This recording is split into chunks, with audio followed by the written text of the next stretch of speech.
ஜெய் சாயிராம். ஜெய் ஜெய் சாயிராம். இன்று சந்தோஷமாக எழுந்தாயல்லவா?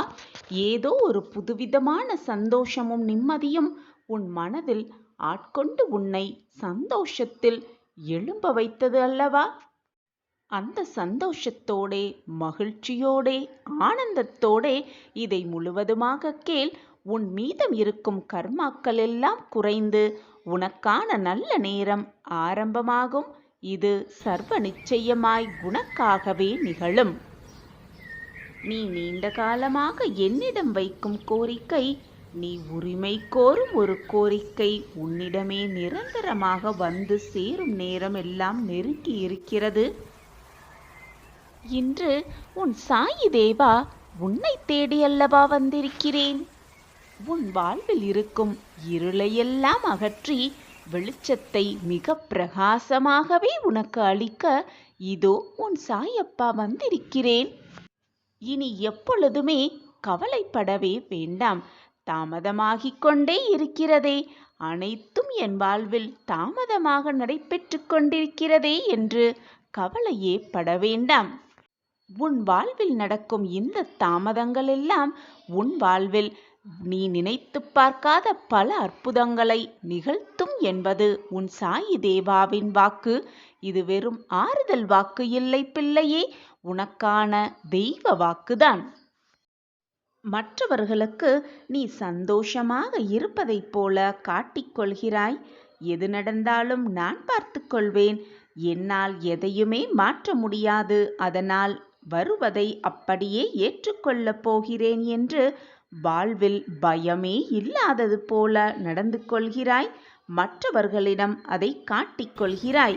ஆனால் உன் மனதில் என்ன இருக்கிறது என்பதை முழுவதுமாக அறிந்தவன் நான் தானே. எனக்கு தெரியாதா உன் மனதில் என்ன இருக்கிறது என்று? உலகத்தில் உள்ள அனைவருக்குமே பிரச்சனைகள் வந்து வந்து போய்கொண்டுதான் இருக்கும். இன்பங்களும் துன்பங்களும் சோகங்களும் சோதனைகளும் வரத்தான் செய்யும். உனக்கு வரும் பிரச்சனைகள் சிலவற்றை ஆராய்ந்து ஏன் வந்தது, எதற்காக வந்தது, அந்த பிரச்சனையிலிருந்து எப்படி வெளிவருவது என்பதை சிந்தனை செய்து பார். சில சமயம் அந்த பிரச்சனையை முட்டி மோதி அந்த பிரச்சனையிடம் எதிர்த்து நின்று போராடி வென்றும் காட்டிப்பார். சிலவற்றை அது வந்தது வரட்டும் என்று நினைத்து கொண்டு அதிலிருந்து விலகி நிற்பதே உன் மனதிற்கு ரொம்பவே நல்லது. அப்படி விலகி போகும் அந்த பிரச்சனையை விலகி போகும்படி நான் கூறிய அந்த பிரச்சனையை கையில் எடுத்துக்கொண்டு ஆராய்ந்து ஏன் வந்தது, எதற்காக வந்தது, எப்படி வந்தது, அதிலிருந்து எப்படி மீள்வது அல்லது எதிர்த்து போராடலாமா என்று வீண் விவாதங்களை நீ வைத்தால் அது உன் வாழ்க்கைக்குத்தான் போராட்டகளமாக மாறிவிடும். உன் வாழ்க்கையே போராட்டகளமாக மாறிவிடும். எனவே சில சோகங்களையும் சில சூழ்நிலைகளையும் அப்படியே தவிர்த்துவிட்டு செல்வதுதான் உன் வாழ்க்கைக்கு மிகவும் நல்லது. ஒரு மனிதன் தன் வாழ்நாளில் 3 வகையான கர்ம வினைகளை அனுபவிக்கிறான். அவை சஞ்சித கர்மம், பிராப்த கர்மம், ஆகாமிய கர்மம்.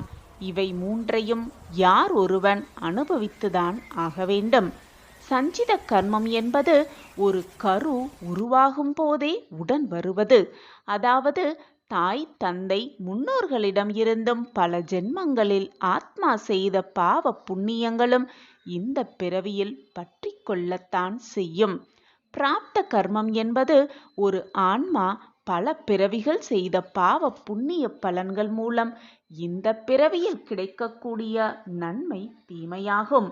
இதையே வேறு விதமாக சொன்னால் பிராப்தம், விதி, கொடுப்பினை என்று கூட கூறலாம். இந்த கர்மாவால் வரும் பலனையும் இந்த பிறவியிலேயே அனுபவித்துதான் ஆக வேண்டும்.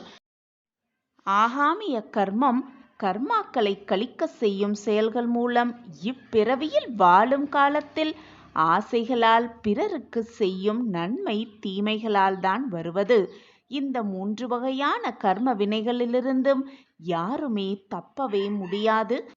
நாம் அனுபவிக்கும் நம் வாழ்வில் எதிர்கொள்ளும் பிரச்சனைகள் குழப்பங்கள், எதிர்ப்புகள், நஷ்டங்கள், கடன்கள், பிரிவினைகள், விபத்துகள், நோய்கள், துன்பங்கள், துயரங்கள், வேதனைகள் அனைத்துமே இந்த கர்ம வினையின் தாக்கத்தால் தான் வருபவை என்பதை உணர்ந்து கொள்.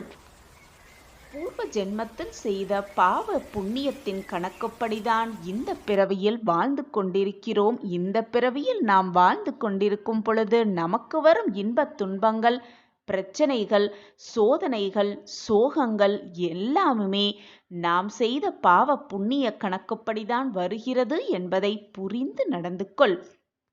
உனக்கு ஒரு இன்பமோ துன்பமோ வந்தால் அந்த இன்பம் ஏன் வந்திருக்கிறது என்று நீ யோசிக்கிறாயா? பின் ஏன் துன்பம் வந்துவிட்டால் மட்டும் ஏன் நமக்கு துன்பம் வந்திருக்கிறது?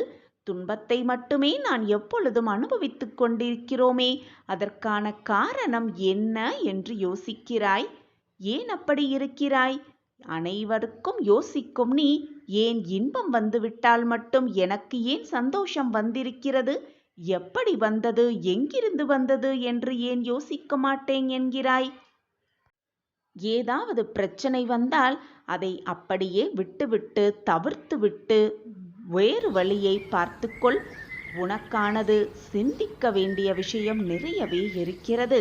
வாழ்க்கையை எப்படி வெல்வது, வாழ்க்கையை எப்படி சமாளிப்பது, அதிலிருந்து எப்படி வெற்றியை கொள்வது, வெற்றியை அடைவது என்று சிந்திக்க வேண்டிய விஷயம் உனக்கு நிறைய இருக்கிறது. அதை விடுத்துவிட்டு ஏன் பிரச்சனை வந்தது, அது எங்கிருந்து வந்தது என்று ஆராய்ச்சி எல்லாம் உனக்கு வேண்டாம் பிள்ளையே. அது வீணாக உன் மனதை தான் பாதிக்கும், உன் நிம்மதியை தான் கெடுக்கும். உன் நிம்மதி தொலைந்தால் உனக்குள் இருக்கும் மகிழ்ச்சியும் சந்தோஷமும் நிம்மதியும் எல்லாமே உன்னை விட்டு போய்விடும். எனவே மனதை நிம்மதியாக வைத்துக்கொள். எது நடந்தாலும் நடப்பது எல்லாம் நன்மைக்கே, எது வந்தாலும் வருவது எல்லாம் நன்மைக்கே, எது உன்னிடம் கொடுத்தாலும் எது உன் செவிகளில் கேட்டாலும் கேட்டது அனைத்தும் நன்மைக்கே என்று நினைத்து கொண்டு போய்விடு. இதுதான் உன் வாழ்க்கைக்கு எப்பொழுதுமே நல்லது. கூடிய விரைவில் உன் வாழ்வில் நல்ல மாற்றங்கள் நிகழும். அதற்காகவே உன் சாயி தேவா உன்னை பார்த்து கொண்டிருக்கிறேன். அதற்காக வேலையைத்தான் செய்து கொண்டிருக்கிறேன். திடீரென்று உன் வாழ்வில் திருப்பம் வரவே உன்னுடைய எல்லா பிரச்சனையும் உன்னை சூழ்ந்து கொண்டிருக்கிறது என்பதை தீர்க்கமாக நம்பு. நான் இருக்கும் வரை எந்த சூழ்நிலையும் உன்னை கெடுதலாக மாறும்படி நான் உன்னை விட்டுவிட மாட்டேன். உனக்காக அனைத்தையும் பார்த்து பார்த்து செய்யும் உன் சாயி தேவா உன்னை பிரச்சனைகளில் சிக்கி கொண்டு தவிப்பதை பார்த்து அப்படியே நின்று விடுவேனா? நிச்சயமாக மாட்டேன். உன் வேதனை அனைத்தும் தீரும். உன் வாழ்க்கையில் ஏற்றங்கள் ஒவ்வொன்றாக நிகழும். இதுவரை ஏமாற்றத்தை மட்டுமே கண்டிருந்த உன் வாழ்வு, துன்பத்தை மட்டுமே கண்டிருந்த உன் வாழ்வு சந்தோஷத்தையும் ஏற்றத்தையும் மாற்றத்தையும் நிச்சயமாக காணும். நான் தான் இருக்கிறேனே. நீ என்ன நினைக்கிறாய், உன் மனதில் என்ன ஓடிக்கொண்டிருக்கிறது என்பது எனக்கு தெரியும். உனக்கு தர வேண்டியதை கண்டிப்பாக நான் தருகிறேன். உன்னுடைய அனைத்து பிரார்த்தனையும் பலனை நிச்சயமாக தரப்போகிறது. உன் துன்பங்கள் எல்லாம் ஒழியப் போகிறது. உன்னுடைய விருப்பங்கள் அனைத்தும் நிறைவேறப் போகிறது. எப்பொழுதுமே எல்லா நாளும் எல்லா நேரமும் நான் உன்னுடனேயே கண்ணுக்கு புலப்படாமல் வந்து கொண்டுதான் இருக்கிறேன். எனவே பயப்படாதே, கவலையோடு இருக்காதே. நான் எப்பொழுதும் உன் அருகிலேயே இருக்கிறேன் என்பதை மறந்து விடாதே. தாளிடப்பட்ட கதவுகள் என்னுடைய நுழைவை தடுத்து விட முடியாது. யாருமே என்னுடைய நுழைவை தடுக்கவே முடியாது. நான் உன்னை பார்த்து கொண்டுதான் இருக்கிறேன். எல்லா திசைகளிலிருந்தும் என் பார்வை எப்பொழுதும் உன் மீதுதான் உள்ளது குழந்தையே. நீ எப்பொழுதும் என்னையே நினைத்து கொண்டிரு. என் நாமஸ்மரணத்தை மீண்டும் மீண்டும் உச்சரித்து கொண்டே இரு. நல்ல நல்ல எண்ணங்களை மீண்டும் மீண்டும் உன் எண்ணத்தில் வைத்து கொண்டே இரு. உனக்கான நல்லது அனைத்தையும் நான் உனக்கு செய்வேன். நீ அழைக்கும் பொழுதும் வேதனையில் நீ அப்பாவை கூப்பிடும் பொழுதும் நான் வரவில்லையே என்று என்மேல் கோபமாக இருக்கிறாய் குழந்தையே. அப்படி இல்லை என் மகனே, என் மகளே. நான் நீ அழைத்தவுடன் கூப்பிட்ட குரலுக்கு உடனே நான் வந்து கொண்டுதான் இருக்கிறேன். உன்னால் தான் என் வருகையை அறிந்து கொள்ள முடியாமல் வேதனையோடு இருக்கிறாய். நீ வேதனையோடு இருப்பதால் தான் என் வரவை உன்னால் உணர்ந்து கொள்ளவும் முடியவில்லை, புரிந்து கொள்ளவும் முடியவில்லை. என் பிரியமே, எப்பவுமே காத்திருக்க கற்றுக்கொள். எதற்குமே ஒரு நேரம் காலம் என்று இருக்கிறது. உனக்கான காலமும் நேரமும் கூடி வரும் பொழுது உனக்கு வரவேண்டிய சந்தோஷமும் மகிழ்ச்சியும் நிச்சயமாக உன்னிடம்தான் இருக்கும், வேறு எங்கும் செல்லாது என் தங்கமே. அவசரப்படுவதால், நினைத்தவுடன் எல்லாம் கிடைத்துவிட வேண்டும் என்று ஆசைப்படுவதால், பேராசைப்படுவதால் எதுவுமே ஆகப்போவதில்லை என் பிள்ளையே. பொறுத்திருந்துதான் பெற்றுக்கொள்ள வேண்டும் அனைத்தையும். காத்திருந்து பின் கிடைக்கும் வெற்றிதான் இரட்டிப்பு மகிழ்ச்சியாகவே இருக்கும். அந்த மகிழ்ச்சியை, காத்திருந்து பின் கிடைக்கும் மகிழ்ச்சியை அனுபவிப்பவர்களுக்கே அதன் உண்மையான அர்த்தமும் புரியும். நான் உனக்கு ஒரு வாக்கு தருகிறேன். எந்த ஒரு பிரச்சனையாக இருந்தாலும், சோதனை காலமாக இருந்தாலும், நிச்சயமாக நீ அதிலிருந்து மீண்டு சர்வ நிச்சயமாக உன் வாழ்க்கையில் சந்தோஷமாக அனுபவிப்பாய். சந்தோஷத்தை மட்டுமே அனுபவிப்பாய். நீ செய்ய வேண்டிய ஒரே ஒரு வேலை உன் சாயப்பாவை முழுவதுமாக நம்புவதுதான். முழுமையாக நம்பி சாயப்பாவின் பாதத்தில் சரணடைந்தாலே போதும். உனக்கு தேவையானது, நீ ஆசைப்பட்டது, நீ விருப்பப்படுவது எல்லாம் உனக்கு சர்வ நிச்சயமாக நடக்கும், நிகழ்ந்தே தீரும். உன் அப்பா உன்னோடு இருக்கும் வரை இல்லை என்ற வார்த்தை கூட உன் வாழ்க்கையில் நுழையவே முடியாது என் பிள்ளையே. ஒன்றை நன்றாக சிந்தித்துப் பார். எப்படி சாயப்பா நம் வாழ்க்கையில் நுழைந்தார், நம் வாழ்க்கையில் அவருடைய நுழைவு எப்படி வந்தது என்பதை சிந்தித்துப் பார். உனக்கே அது பிரமிப்பாக இருக்கும். அனைவருக்குமே ஏதாவது ஒரு அதிசயம் வாழ்க்கையில் நிகழ்ந்திருக்கும். அதுவும் சாயப்பா மூலம் நிகழ்ந்தே இருக்கும். அந்த அதிசயத்தை சாயப்பா நம் வாழ்க்கையில் எப்படி நிகழ்த்தியிருக்கிறார், நிகழ்த்தி இருந்தார் என்பதை ஒரு முறை பின்னோக்கி சிந்தித்துப் பார். உன் வாழ்க்கையே உனக்கு அதிசயமாகத்தான் இருக்கும். அந்த அதிசயத்தை செய்ய முடிந்த எனக்கு உன் வாழ்க்கையில் மற்றும் ஒரு அதிசயத்தை செய்ய முடியாதா? என்மேல் அந்த நம்பிக்கை இல்லையா உனக்கு?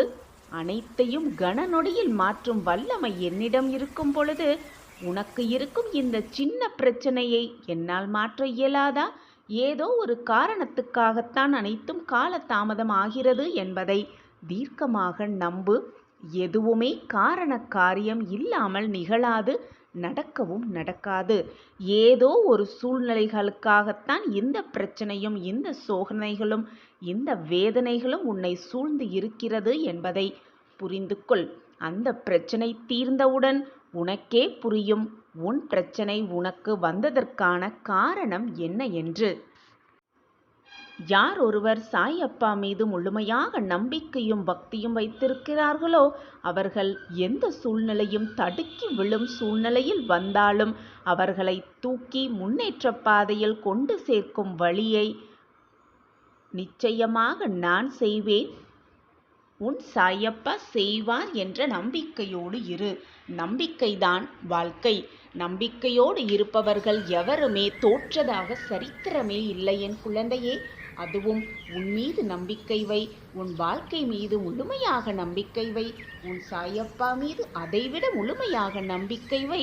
என்னை நம்பியவர்களை நான் எப்பொழுதும் கைவிட்டதே இல்லை, வெறும் கையோடு அனுப்பியதும் இல்லை. என்னை முழுமையாக நம்பிவிட்டாயல்லவா, பின் ஏன் இந்த மனக்குழப்பம் உனக்குள்? 1000 தோல்விகளை நீ ஒரு விஷயத்தில் அடைந்தாலும் சற்றும் சளைக்காத போராட்ட குணம் ஒன்று உன்னிடம் இருக்குமேயானால் உன்போல் வெற்றியாளன் இந்த உலகில் இன்னும் உருவாகவில்லை என்பதை புரிந்து கொள். உன் வாழ்க்கையில் தடைகள் பல வரலாம் என் பிள்ளையே. தட்டிப்பறிக்க கூட்டமும் பல வரலாம். எதைக் கண்டும் அஞ்சாதே, துணிந்து நின்று போராடு. போராடிக்கொண்டே இரு. முன்வைத்த காலை எப்பொழுதும் பின் வைக்காதே.